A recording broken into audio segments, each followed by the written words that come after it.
Vamos lá, gente, Mateus capítulo 9, versos 16 e 17. Eu vou pedir para você, eu vou ler primeiro na Almeida Revista e Corrigida, mas se for possível eu gostaria que você lesse comigo em voz alta, pelo menos esse primeiro texto. Mateus capítulo 9, versos 16 e 17. Eu vou começar e vocês me ajudam. Ninguém deita remendo de pano novo em veste velha. Continua, por quê?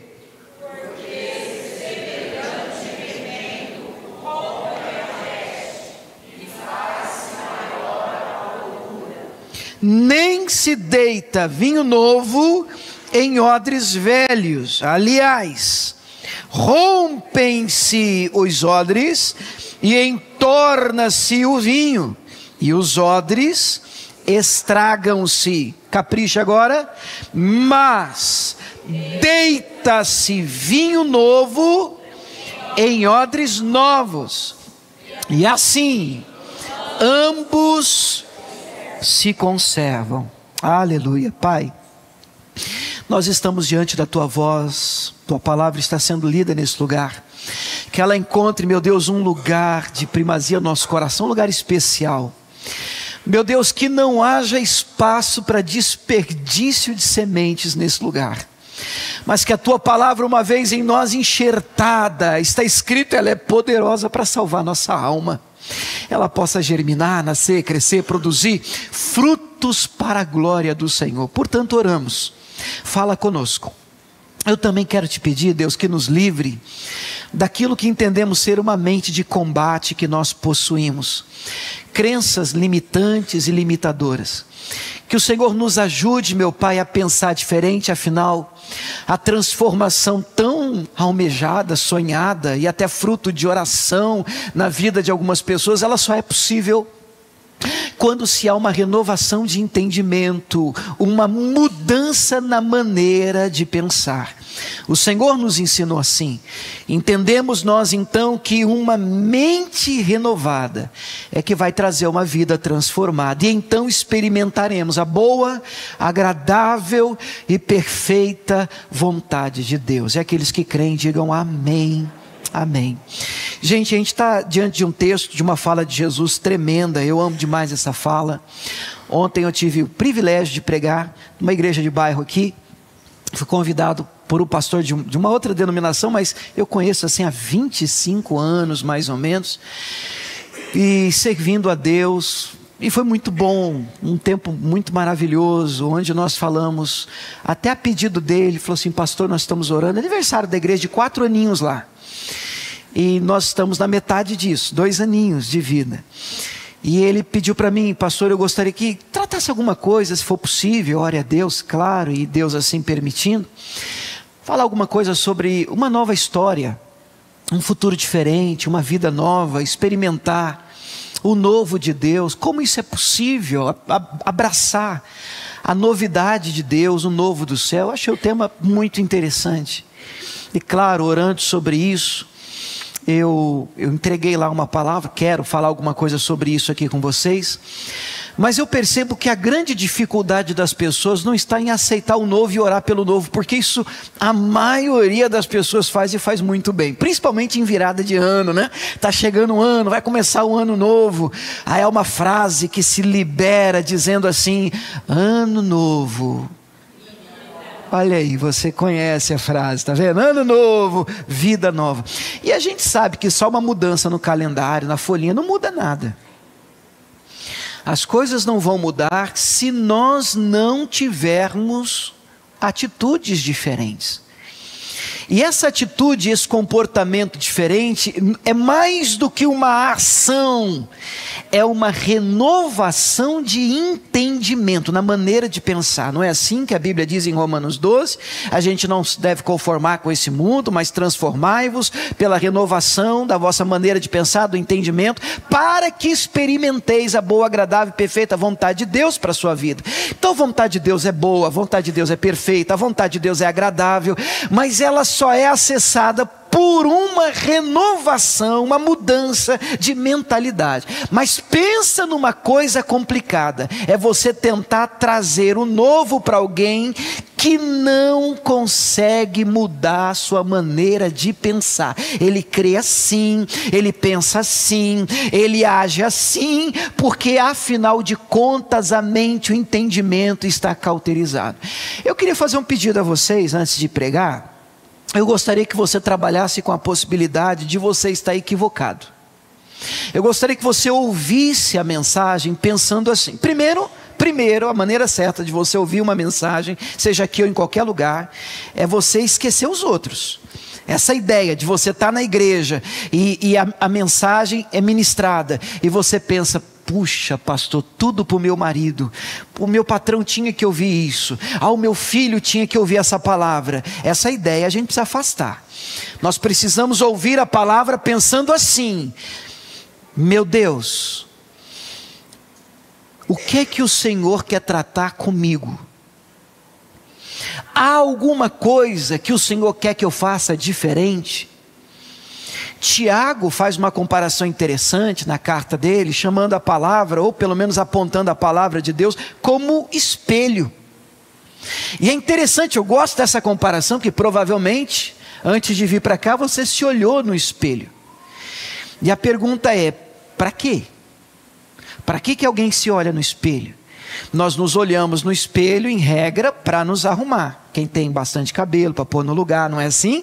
Quem tem esse privilégio vem, já vai olhando assim no espelho, vai arrumando gravata, vai colocando em ordem aquilo que o espelho denuncia estar desarrumado. E esse espelho não mente. Quando a gente escuta uma palavra na igreja, ou medita nela em casa, ou no seu devocional com Deus, seu tempo a sós com o Senhor, sabe, querido, a palavra de Deus vem e ela mostra a nossa situação, o nosso reflexo, e o Senhor vem e aponta: olha só como é que você está. E Paulo vai dizer que essa tristeza gerada por ver tanta coisa torta na nossa vida, opera em nós o arrependimento.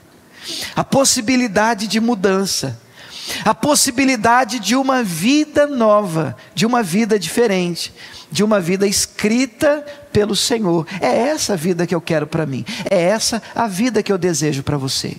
Então escute a palavra pensando, em primeiro lugar, Deus, é para mim. Em segundo lugar, Deus, o que o Senhor quer que eu coloque em ordem? E em terceiro lugar, escute tudo para depois você ver o que presta, o que não presta para você. Mas trabalhe com a possibilidade, e não pequena, grande, de que você esteja equivocado em muitas crenças suas. Quando você escutar alguma coisa, não seja pronto para rechaçar. Não seja pronto para dizer... Porque nós seres humanos, com o tempo, quanto mais tempo de caminhada, de leitura, de profundidade bíblica, a gente tem que tomar um pouquinho de cuidado. Porque a gente vai ouvindo e... porque está escrito assim, aí vem para a nossa mente, aí a nossa mente devolve. Mas a Bíblia também diz assim, pof. Aí a gente escuta mais alguma coisa, mas também está escrito assim, pof. E aí não entra nada, porque está cheio. Aí eu vejo essa frase de Jesus e amo demais. E o resumo da frase é: o novo só cabe no novo. O novo só cabe no novo. Você pode orar do jeito que você quiser. Deus, eu quero uma vida nova. Você pode fazer o que você entender ser necessário para viver o novo de Deus, como algumas pessoas aí fora fazem. Mas só há que se falar em novo da parte de Deus se você tiver uma disposição muito grande de abandonar o velho.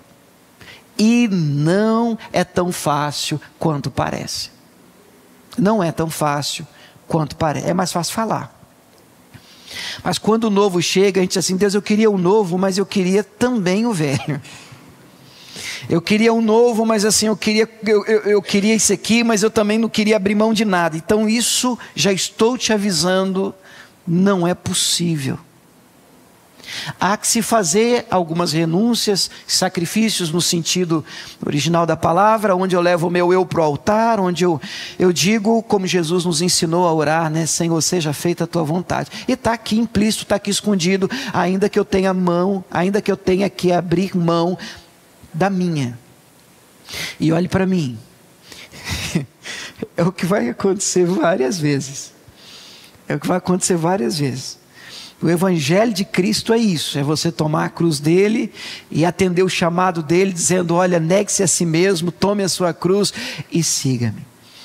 A dificuldade não está em, Deus, tá, vamos lá, vamos fazer, vamos acontecer, vamos vencer. A dificuldade está aqui. Deus, eu tenho que deixar o velho para trás, eu tenho que virar algumas páginas, eu tenho que tomar algumas providências para viver o novo de Deus. E é pensando nisso que eu gostaria de ler com vocês, eu quero falar com vocês, bater um papo com vocês hoje aqui sobre o tema Escrevendo uma Nova História. E eu gostaria que você, que gosta de anotar, que gosta de tomar nota, você que está em casa, eu gostaria que você me ouvisse com muito carinho. E gostaria também de explicar para você que eu sei que nós estamos debaixo da graça do Senhor.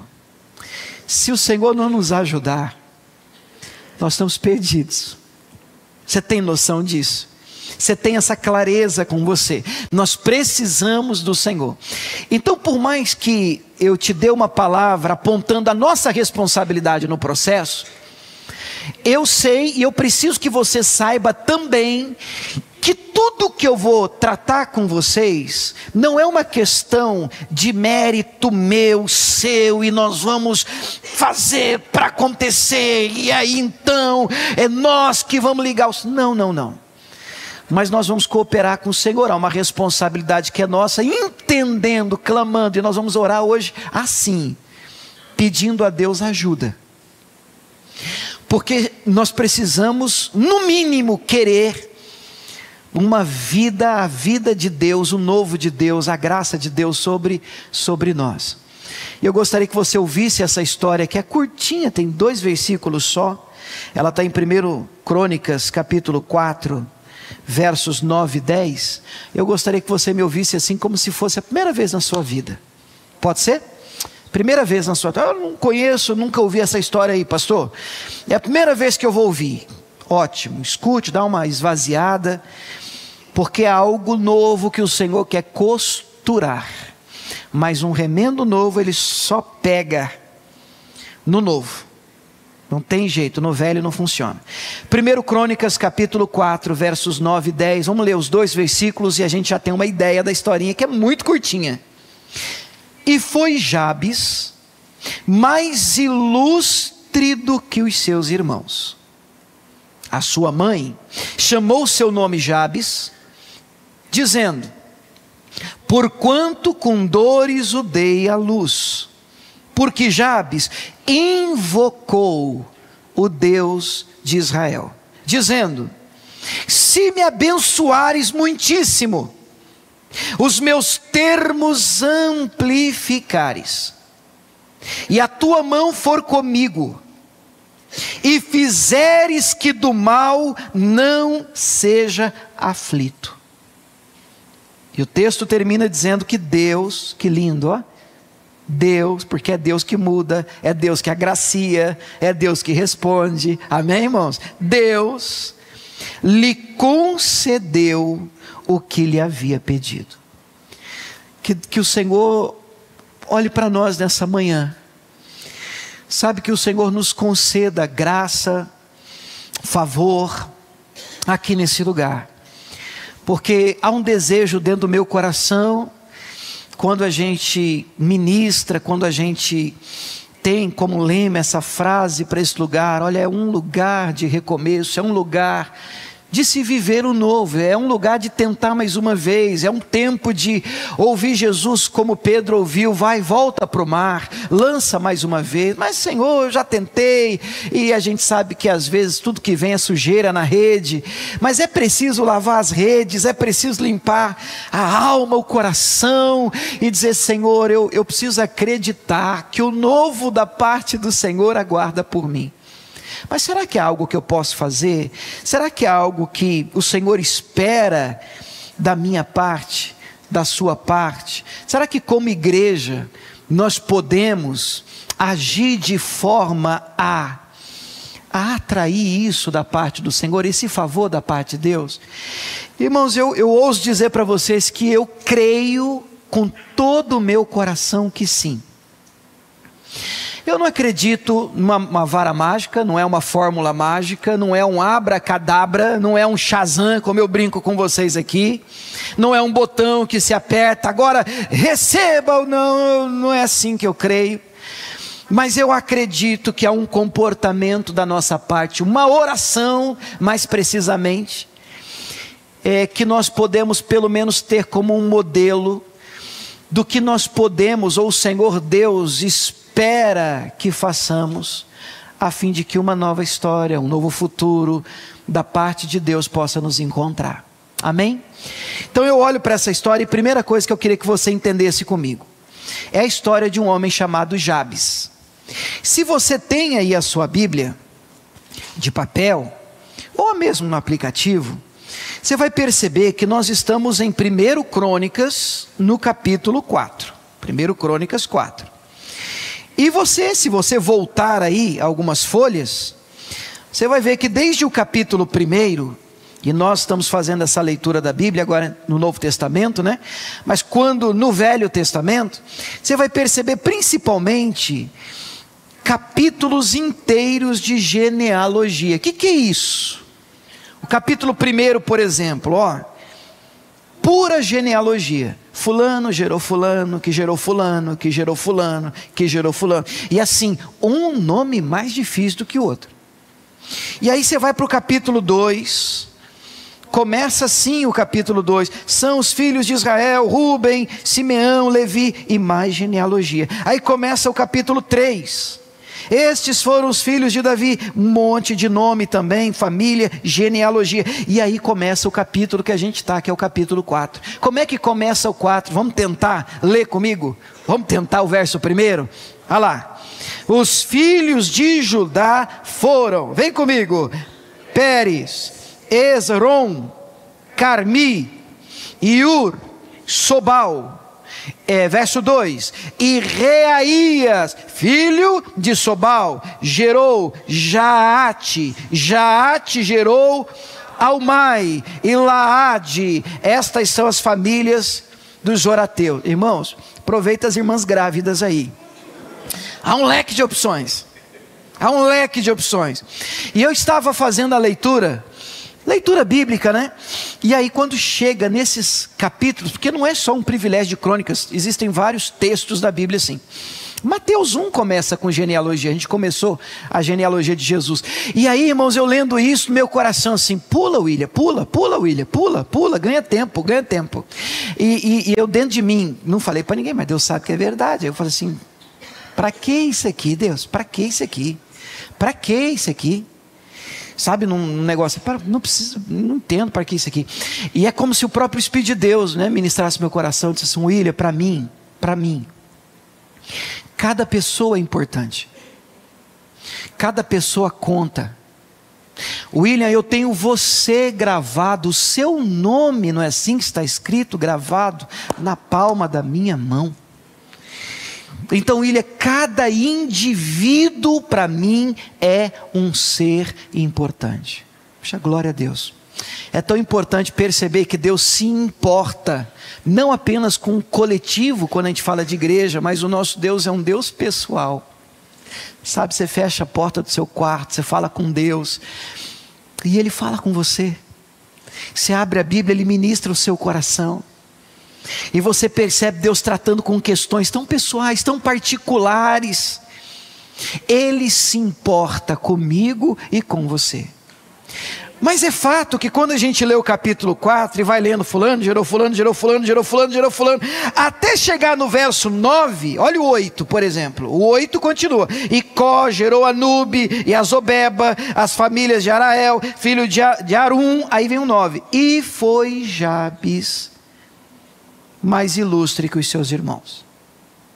É como se o autor, e nós entendemos ser o Espírito Santo de Deus, amém, igreja? É como se o autor dissesse: fulano gerou, fulano gerou, fulano gerou, fulano gerou Jabes. Opa! Espera aí, deixa eu explicar melhor quem foi esse aqui. Não dá para passar por ele como eu passei rapidamente pelos outros. Eu quero destacar um comportamento que esse personagem teve, que esse ser adotou. Porque se você olhar para o texto, verso 9, eu ouvi um ui, não dói. E olha que hoje tem anestesia, peridural, hack, não tinha isso não. Agora, eu não acredito que foi um parto normal, tranquilo, para isso está escrito. Eu acredito que para isso ter sido registrado, o parto foi traumático. Foi fora do normal, de tanta dor. E nós precisamos lembrar que naquele contexto, hoje é diferente para nós aqui na nossa cultura ocidental. Como é que a gente escolhe nome de filho? Gosto. Quando descobrimos, Camila está grávida. A gente já crente, já pastor, a gente comprou um livrinho com significado dos nomes. Não sei se é uma coisa só nossa. Aí, nomes e os seus significados. Aí lá, vamos lá, lendo. Aí se for menina, vai chamar Rebeca. Se for menina, eu não sei fazer, não consegui. E, se tiver certeza, depois, né, a gente conversa. Mas só menino. Aí o primeiro, Samuel. Aí o segundo, Gabriel. Mas nós optamos porque nós gostamos dos nomes. Agora, dentro dessa cultura aqui, não era assim não. O nome lhe era dado dependendo das circunstâncias do nascimento. Vocês lembram, por exemplo, de Jacó e Esaú? Gêmeos, brigando na barriga da mãe. Aí vai nascer o primeiro, nasce Esaú. Na hora que sai o Esaú, parto normal, todo cabeludo. Aí pergunta, como é que vai chamar? Esaú. O que significa Esaú? Chuta. Cabeludo. Aí lá vem o irmão, agarrada assim a mão, o calcanhar do Esaú. Aí esse aqui é Jacó. Esse aqui a gente já vai batizar, já vai chamar de Jacó, usurpador, enganador, olha, é Jacó. Então normalmente assim que se colocava o nome. Eu quero que você entenda então o parto. Vem comigo para a cena do parto. Mãe de Jabes, trabalho de parto. Meu Deus, que sofrimento, que dor, que dor, que dor. Finalmente, eu não sei depois de quanto tempo, de quanta dor, Jabes nasce. E quando esse menino finalmente nasce, ele aparece. E aí, como é que vai chamar? Ai, dor! Jabes. Onde esse homem entra, e aí, qual é a tua graça, o teu nome? Dor. Jabes. Aí eu penso na careta, já igual assim vocês fizeram, né? Deve ter doído, hein? E por que é importante a gente olhar para isso? Porque se você quiser viver o novo de Deus, a graça do Senhor, uma nova história, você vai ter que tomar a decisão de não se esconder mais atrás de um passado e uma origem difícil de dor e sofrimento. E essa é uma decisão firme que você tem que tomar. É mais fácil as pessoas dizerem: pastor, é que você não sabe de onde eu vim, você não sabe o que eu passei, você não sabe da origem do meu pai, porque minha avó, porque quando eu era pequeno. Irmãos, e eu não estou aqui, pelo amor de Deus, desmerecendo a dor de ninguém. Como pastores, a gente escuta cada história dificílima. Tem história difícil de ouvir, de muita dor, de muito trauma, de muito sofrimento, gente que precisa de ajuda psicológica, acompanhamento profissional, para ver se consegue superar traumas, dor, violência. São histórias terríveis. Mas, se quisermos avançar para o novo de Deus, e termos uma nova história escrita pelo Senhor na nossa vida, viver a vida que o Senhor planejou para nós, boa, perfeita e agradável. A grande primeira lição, e eu olho para a vida do Jabes, não é porque a minha origem foi difícil, traumática, complicada, que eu estou fadado a morrer assim.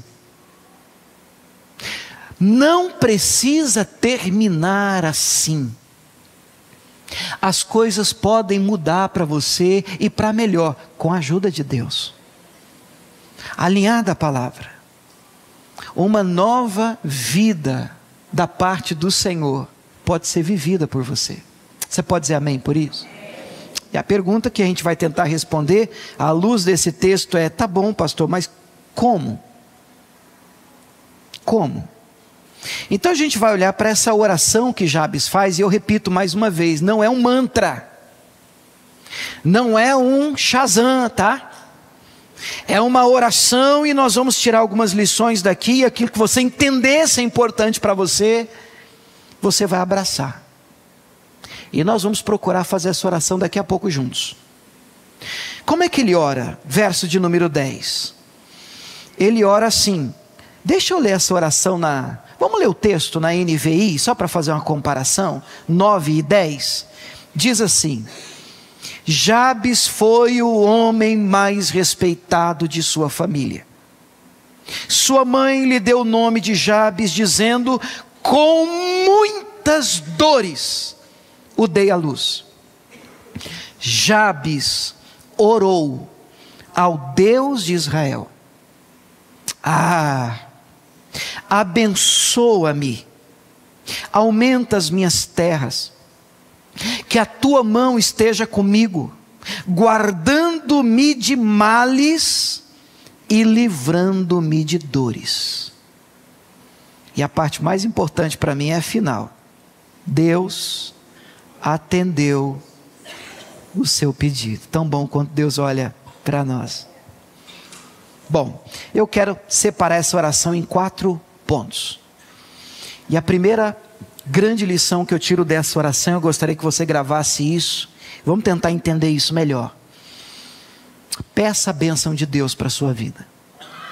Deixa eu explicar isso para você, porque a gente vive dias complicados. E todo extremista é perigoso, todo extremo é prejudicial, tudo que é demais, desequilibrado, abre os olhos, é problema.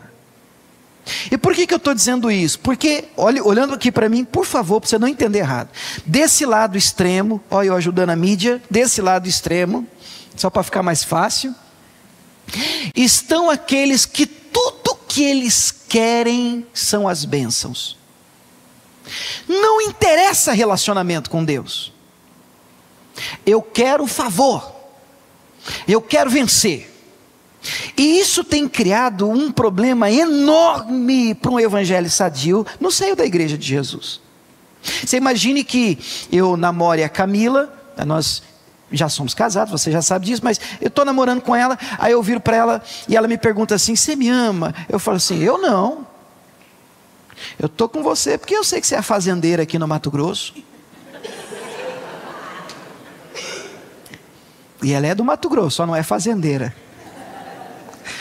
Você é fazendeira, eu sei das cabeças de gado que você tem lá. Ela vai ficar comigo?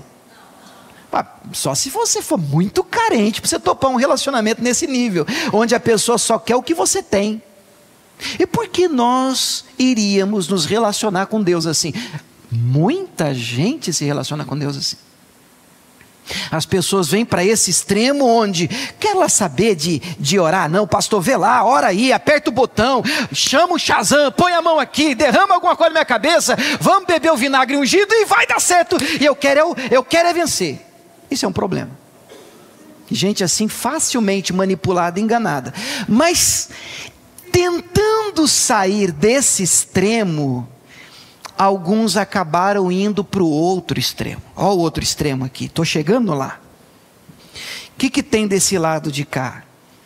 Eu não quero nada de Deus. Aí chora e acha isso tão espiritual.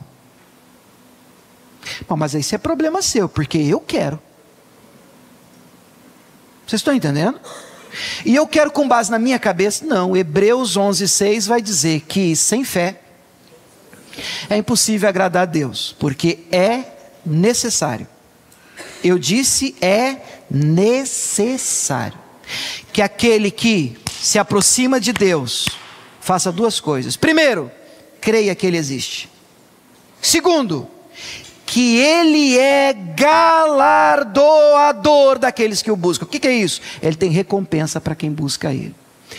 Deus é abençoador. E às vezes a gente acha que não é espiritual dizer: Senhor, me abençoa. Mas é muito espiritual e bíblico contar com a bênção de Deus. E o que é a bênção de Deus? O favor de Deus. Eu quero a bênção de Deus. O Salmo 127 mostra para mim como é importante a bênção de Deus. Ele diz no verso 1: se o Senhor não edificar a casa, em vão trabalham aqueles que tentam edificar o que Deus não edificou, tenta fazer o que Deus não fez, tenta pôr a mão onde Deus não abençoou. Quer dizer que eu tenho que fazer a minha parte, eu vou lutar, eu vou me esforçar. Amanhã provavelmente nós vamos acordar cedo, vamos trabalhar, vamos botar para quebrar. Mas contando com a bênção de Deus, uau, isso faz toda a diferença. Eu quero o favor de Deus na minha vida. E gostaria de incentivar você a orar por você, colocando essa graça diante de Deus, dizendo: Senhor, abençoa minha vida, abençoa minha casa, abençoa minha família, abençoa os meus filhos, Samuel, Gabriel, abençoa meu casamento, abençoa minha igreja, abençoa meu trabalho, abençoa, Senhor, abençoa a obra das minhas mãos, para que eu não trabalhe em vão, para que eu possa plantar e colher. Coisa triste, frustrante é se esforçar em vão. Eu quero suar e experimentar dos resultados desse suor. Amém? Peça a bênção de Deus. Ele continua, número 2. O que mais que ele pede em oração? Porque Jabes invocou, eu coloquei o texto, Jabes invocou o Deus de Israel, dizendo: se me abençoares muitíssimo, peça a bênção de Deus. E aí, Almeida, Revista e Corrigida, traduziu: e os meus termos aumentares, amplificares, estenderes. A NVI traduz como aumento de limites de terra mesmo. Ele quer expandir, ele quer um aumento. Então, número 2, amplie os seus termos e limites. Claro que eu estou levando isso para o sentido figurado espiritual. Então, quando você estiver orando a Deus, entenda que o não de Deus é uma bênção quando a gente não tem estrutura para o sim. Vou repetir, tá? O não de Deus é uma bênção para a gente quando a gente não tem estrutura para o sim. Tem oração e pedidos que nós fazemos que, pela graça e amor da parte de Deus, não podem ser respondidos. Não estamos prontos. Não temos estrutura para esse negócio. A Bíblia vai dizer que a nossa capacidade, ela vem de Deus, mas quando a gente olha para as parábolas dos talentos, em Mateus 25, a gente vai perceber o Senhor da parábola, que é claro, é Deus. A um ele dá 5, a outro ele dá 2, a outro ele dá 1, e aí o texto diz: segundo a sua capacidade. A estrutura que cada um tem. É por isso que a gente não pode tratar os desiguais igualmente. Porque você não tem a estrutura que eu tenho. E o vizinho aí da direita, da esquerda, de trás, também não tem a sua estrutura. É por isso que algumas frases são perigosas, a gente tem que tomar cuidado. Quando você vê alguém enfrentar uma luta assim: nossa, mas você está assim por causa disso. Mas isso para você não é nada. Mas para ele é pesado, é difícil, é dor, é choro, é complicado, é sofrimento, para ele é algo importante. Então nós não podemos menosprezar a dor do outro, medindo a dor e o sofrimento do outro, tendo por base a estrutura que você tem já em Cristo Jesus, ou sei lá, experiência de vida. Quem está me acompanhando, diga amém. E aí eu te dou um exemplo, para mim é o mais claro deles. Quando eu olho para esse aumento de limites, eu gosto muito de me lembrar de Lucas 5, e da pesca maravilhosa. Vocês devem lembrar do texto. Jesus entra no barco do Pedro, que já tinha tentado a noite toda, não apanhou nada. Jesus dá uma palavra e depois manda ele tentar de novo. Ele reluta, finalmente sobre a palavra ele lança, e aí, igreja, vocês lembram? A rede vem, ó, de peixe. Aí enche o barco do Pedro, ele faz um sinal aos companheiros do outro barco, eles encostam e os dois barcos estão cheios de peixe, e o texto diz assim: encheram o barco de tal maneira, ou de maneira tal, que quase iam a pique. O que isso quer dizer? Estava tão cheio de bênçãos que quase afundou. Olha a oração de doido. Não é para você fazer, é para você evitar a oração de doido. Olha a oração de doido. Pedro em cima do barco. Estão vendo Pedro no barco? Cheio de peixe. Mais peixe! Mais peixe! Em nome de Jesus, manda peixe! E Deus: filho, se eu te der mais um lambari, conhece o lambari? O lambari, peixinho, teu barco naufraga, filho. Por quê? Porque você não tem estrutura para mais.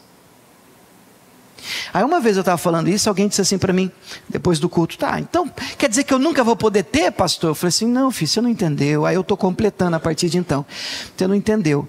Você tem que orar diferente. Não é Deus me dá mais peixe, é Deus me dá um barco maior.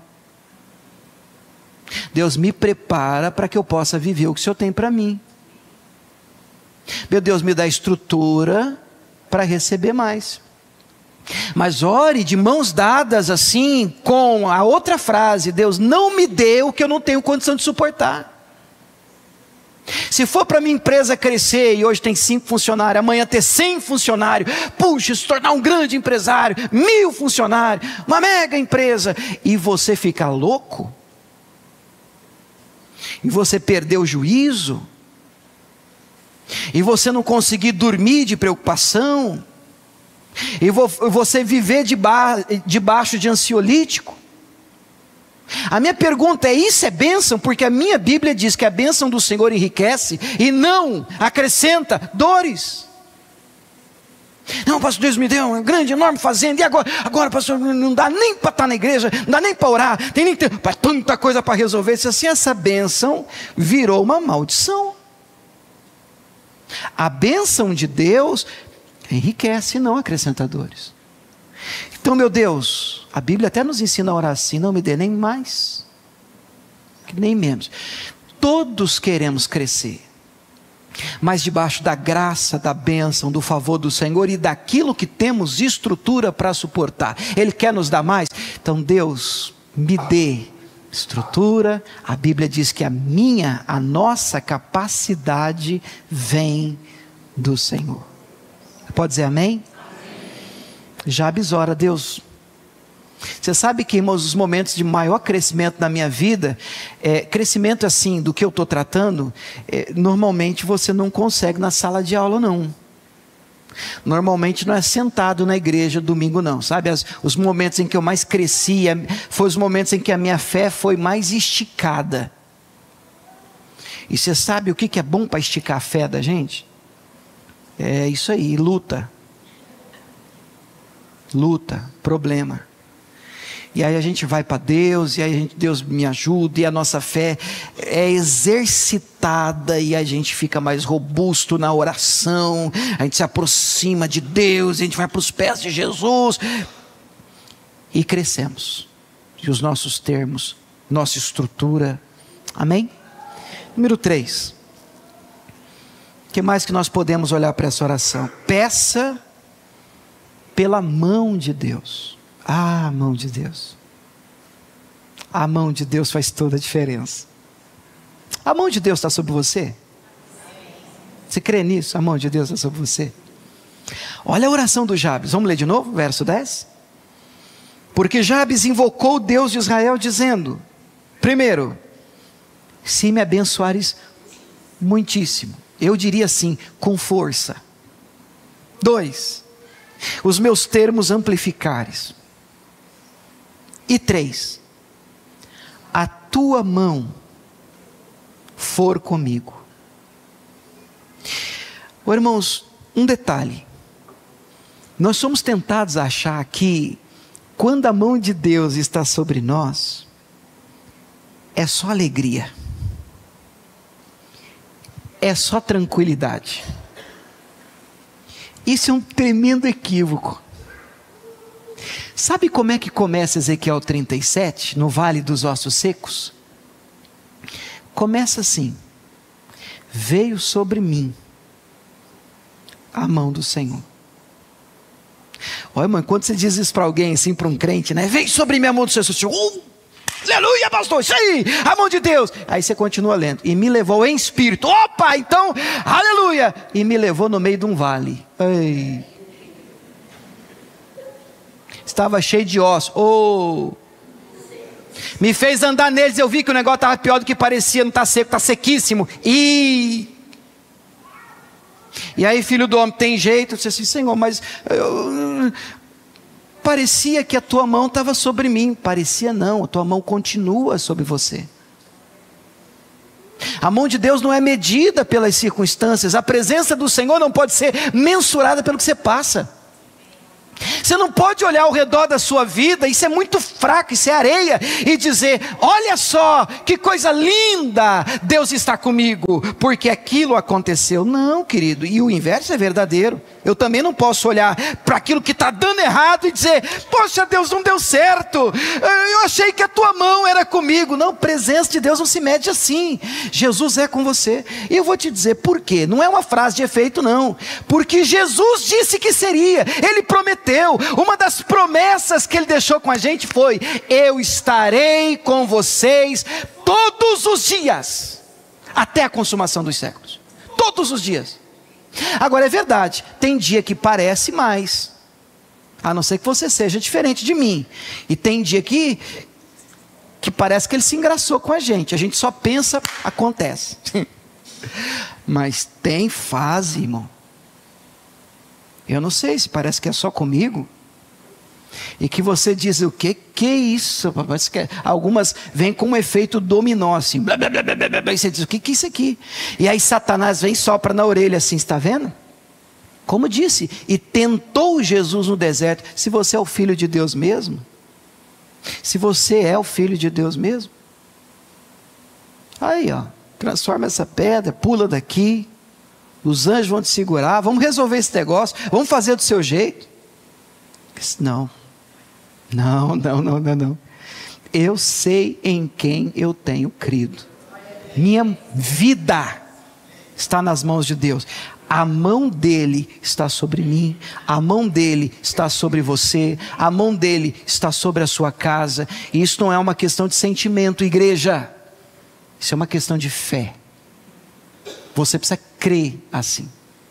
Aconteça o que acontecer, a mão do Senhor está sobre a minha vida. Então a pergunta não é o que está acontecendo, deixa acontecer, onde você está, deixa estar. A pergunta importante, a frase importante aqui é: quem está com você?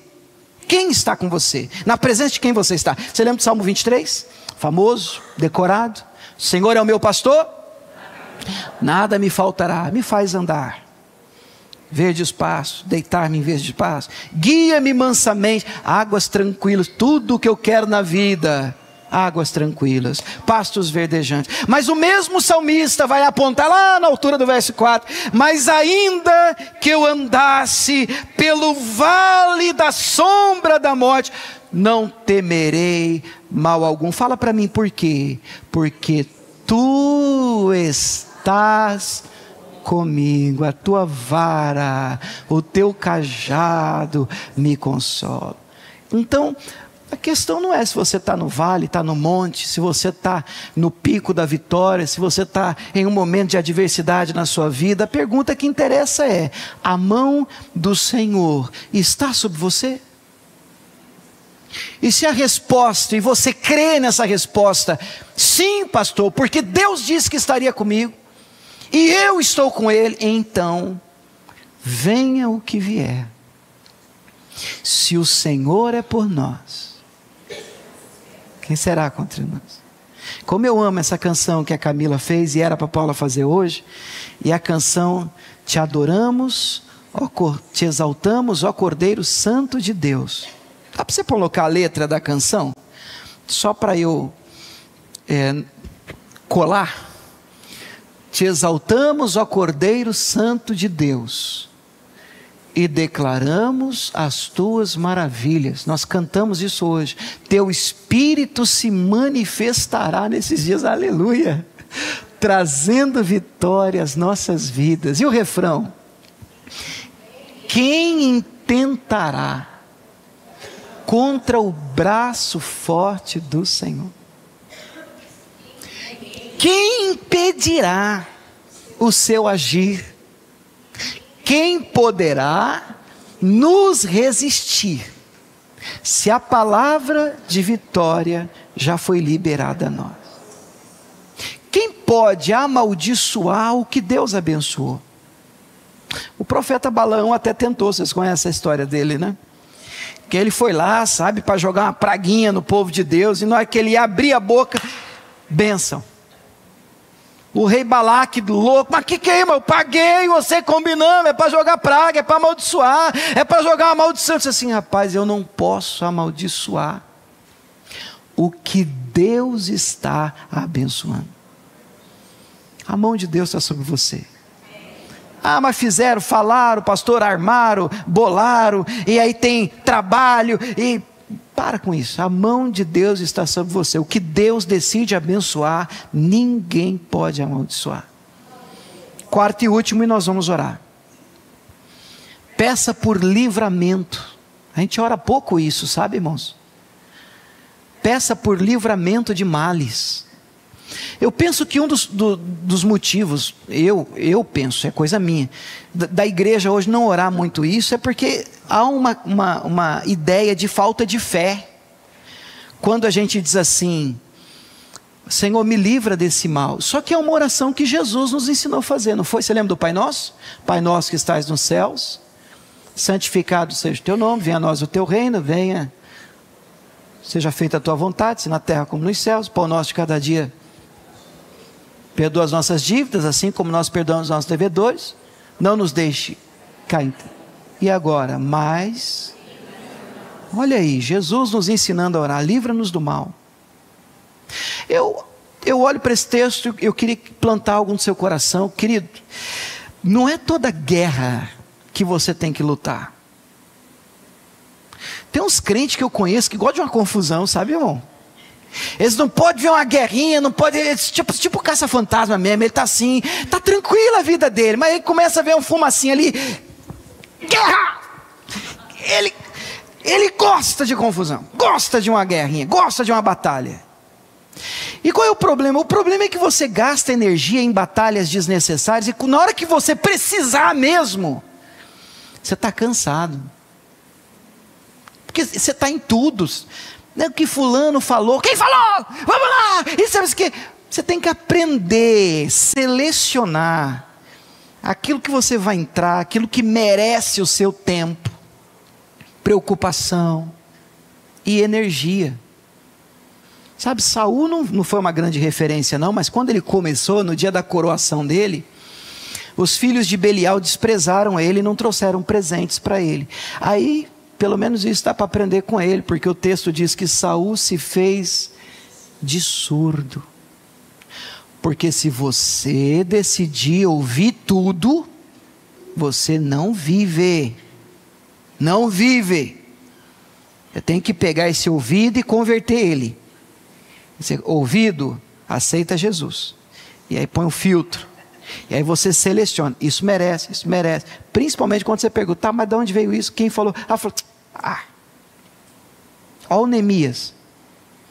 Estamos fazendo uma grande obra. Não posso parar. Não vou parar, estou no meio de um projeto divino. O Senhor está trabalhando através de mim, o Senhor está agindo no nosso meio. Não vou ser babá de demônio, não vou parar para ser babá de Satanás. Aprenda a orar a Deus, Deus me dê livramentos, me poupa, me esconda naquele lugar que a tua palavra chama do esconderijo do Altíssimo. A sombra do Onipotente descansará. Que Deus nos coloque nesse lugar em nome de Jesus. É a minha oração. Vamos orar essa palavra nessa manhã? Você topa orar essa palavra comigo hoje? Você pode ficar de pé aí onde você está?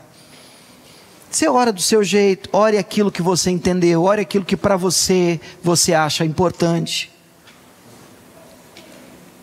O que nós aprendemos? Número 1, peça a bênção de Deus. Deus tem bênção para dar? Número 2, amplie os seus termos. Número 3, peça pela mão de Deus. Número 4, peça por livramento de males. Fecha os teus olhos enquanto nós adoramos o Senhor e nós vamos entrar em oração. Pai, nós estamos na Tua casa, na Tua presença, e nós separamos agora esse tempo em oração a Ti, Senhor. Meu Deus, olhando, meu Pai, para a vida de Jabes, olhando, meu Deus, para como o Senhor ouviu a oração que ele fez. Meu Deus, nós também nos colocamos diante de Ti nessa manhã de domingo e aprendemos, meu Pai, que podemos pedir a bênção do Senhor. E é o que nós fazemos aqui agora.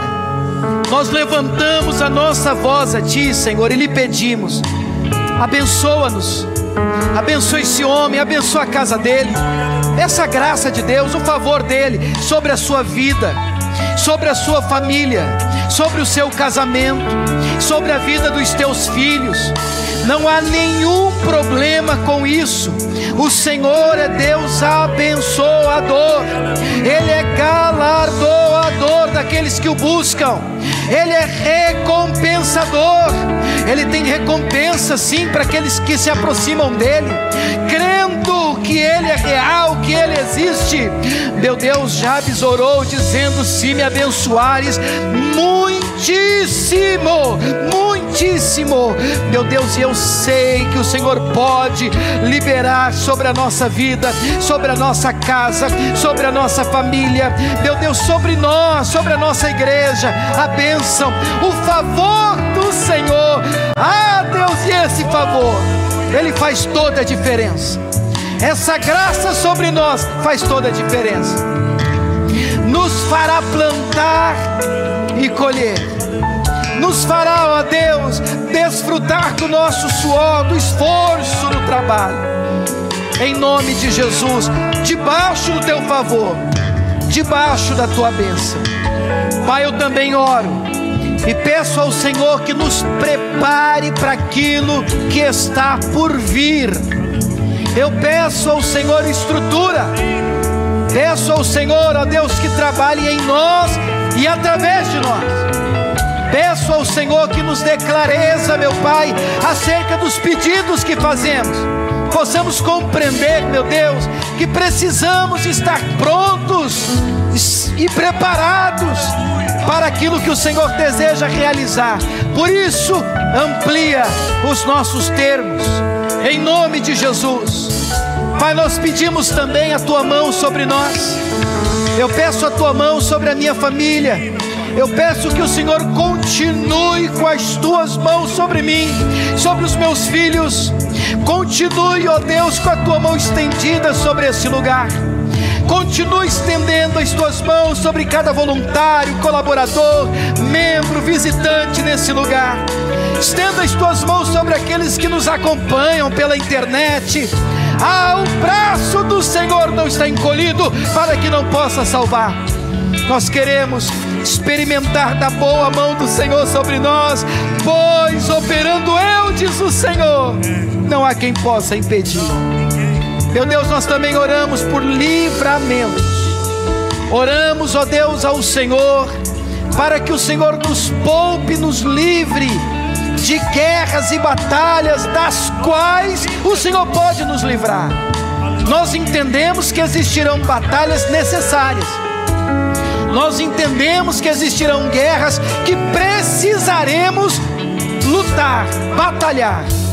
Mas, meu Deus, nós também pedimos e entendemos que existem guerras mas das quais o Senhor pode nos poupar, o Senhor pode nos livrar, o Senhor pode nos proteger, o Senhor pode nos esconder. Então eu peço ao Senhor pelos meus irmãos. Nós oramos juntos aqui esta manhã dizendo: livra-nos, não nos deixe cair em tentação, mas livra-nos do mal. Livra-nos, Deus, guarda-nos, Deus, poupa-nos, Deus. Nós lhe pedimos em nome de Jesus. Aleluia. Igreja, Deus atendeu a oração de Jabes. O Senhor ouviu aquela oração. E se o Senhor se agradar de nós, como está escrito em sua palavra, então nós também experimentaremos de um novo da parte do Senhor. Debaixo da graça do Senhor nós avançaremos. Debaixo do favor de Deus experimentaremos o que Ele tem para cada um de nós. Nós não queremos, ó Deus, viver aquém e nem além das Escrituras. Então ajude-nos, Deus, em nome de Jesus é a nossa oração.